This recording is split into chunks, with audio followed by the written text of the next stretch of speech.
नमस्कार विद्यार्थी मित्रांनो, इयत्ता 7वी शिष्यवृत्ती परीक्षेतील गणित या विषयातील कालच आपण स्वाध्याय 1.1 यातील प्रश्नांचं स्पष्टीकरण पाहिलेलं आहे. स्वाध्याय 1.2 मधील जी प्रश्न आहेत सर्व रोमन संख्या चिन्हावर आधारित प्रश्न आहेत. यातील पहिले 14 प्रश्नांचा एक भाग आपण पाहणार आहोत. त्यानंतर त्यापुढील प्रश्नांचा दुसरा भाग येईल. सर्वप्रथम आपण रोमन संख्या चिन्ह कशाला म्हणायचं याबद्दल माहिती घेऊया किंवा रोमन संख्या चिन्हामधील काही संख्या पाहूया.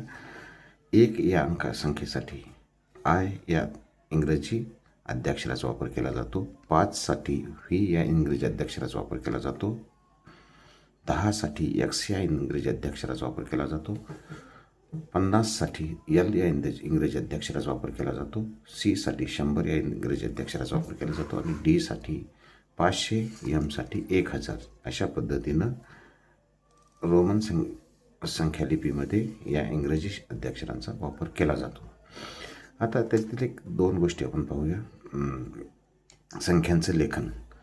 व्ही आय, व्हीच्या पुढे आय आहे. व्हीसाठी आहे 5 आणि आयसाठी आहे 1. 5च्या पुढं आय, व्हीच्या पुढं आय लिहिल्यामुळं 5 अधिक 1 6 होईल आणि व्हीच्या पाठीमागं जर लिहिलं तर ती संख्या त्यातून मायनस करायची जी काही लिहिलेली असेल. व्ही मायनस आय म्हणजे 5 वजा 1 बरोबर 4. म्हणजे जर आय व्ही लिहिलं 4 झालं, व्ही आय लिहिलं 6 होईल. अशा पद्धतीनं याचं लेखन केलं जातं. दुसरं एक उदाहरण पाहायचं. सीची किंमत आहे 100. 100 या अंकासाठी संख्येसाठी सी हे अद्याक्षर वापरलं जातं.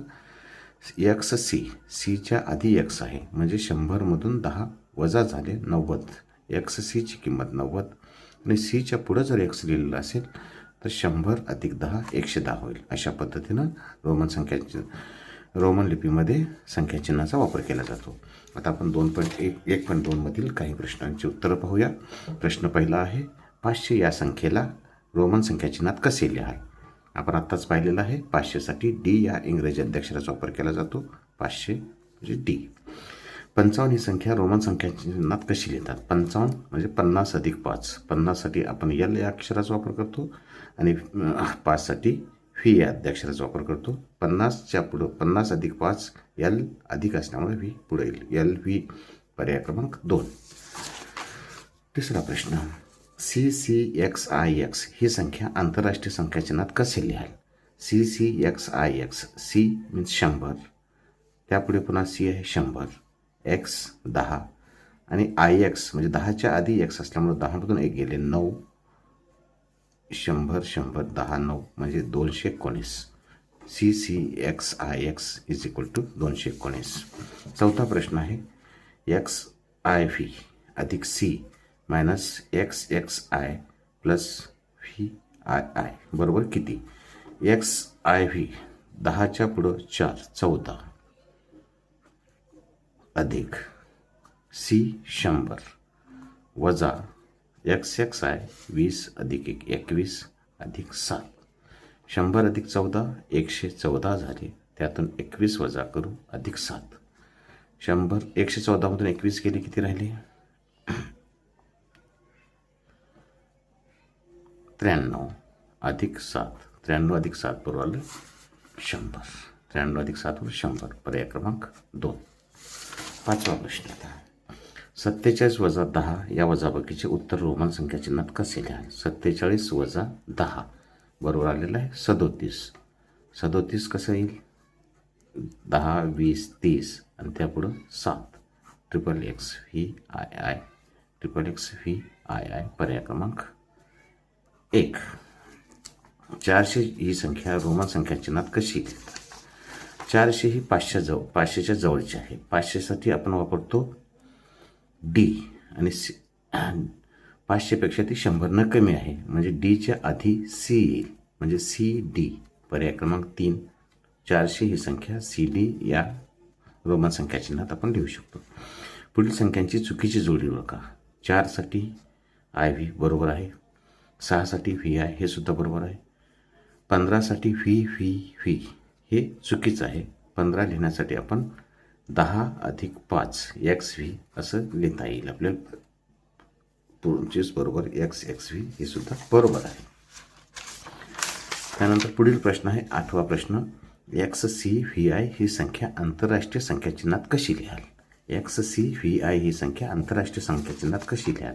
एक्स आहे 10, 10च्या पुढे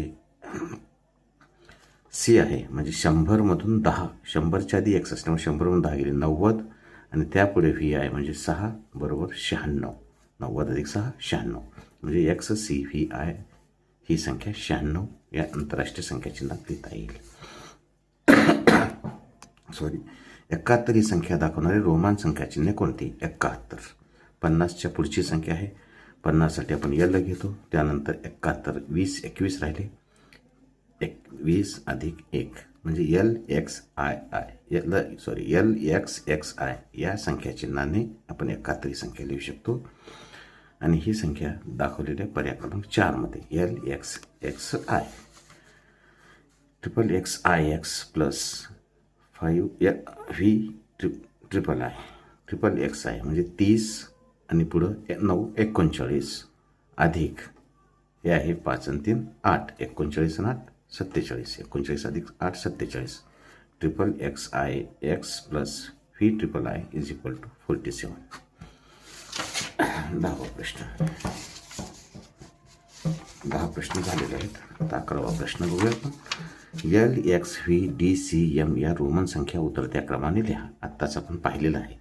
आत्ताच आपण सर्व संख्या चिन्हाची पाहिलेलं आहे.